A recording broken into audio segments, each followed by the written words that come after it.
السلام علیکم معزز ناظرین کرام، آپ دیکھ رہے ہیں یوٹیوب چینل دارالعلم 92 اور آج میں ایک نئی ویڈیو کے ساتھ حاضر ہوا ہوں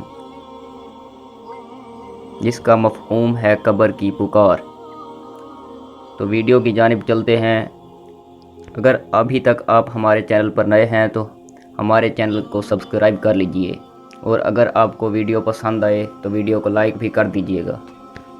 ابھی چلتے ہیں ویڈیو کی جانب۔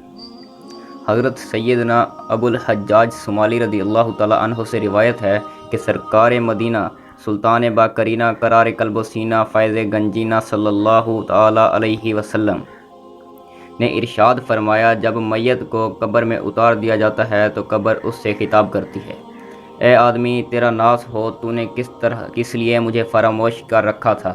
کیا تجھے اتنا بھی پتہ نہ تھا کہ میں فتنوں کا گھر ہوں، تاریکی کا گھر ہوں؟ پس تو کس بات پر مجھ پر اکڑا اکڑا کر پھرتا تھا؟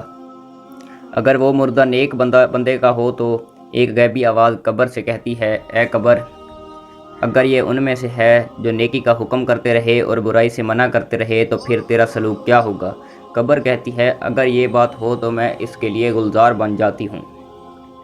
چنانچہ پھر اس شخص کا بدن نور میں تبدیل ہو جاتا ہے اور اس کی روح رب العالمین کی بارگاہ کی طرف پرواز کر جاتی ہے۔ اے عاشقان رسول، سوچئے تو صحیح، اس وقت جب قبر میں آپ تنہا رہ گئے ہوں گے، گھبراہٹ طاری ہوگی، نہ کہیں جا سکتے ہوں گے، نہ کسی کو بلا سکتے ہوں گے، اور بھاگ نکلنے کی بھی کوئی صورت نہ ہوگی۔ اس وقت قبر کی کلیجہ پھاڑ آواز سن کر آپ پر کیا گزرے گی؟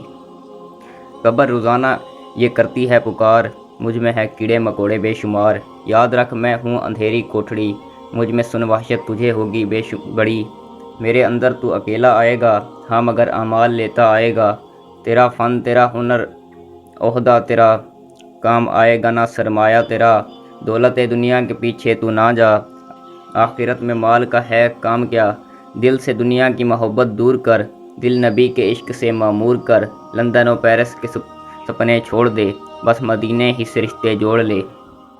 اے عاشقان رسول، ہمیں دنیا کی بجائے آخرت کی تیاری کرنی چاہیے، ہمیں نیک اعمال کرنے چاہیے، وہی ہمارا آخرت میں کی کامیابی کا سرمایہ ہے۔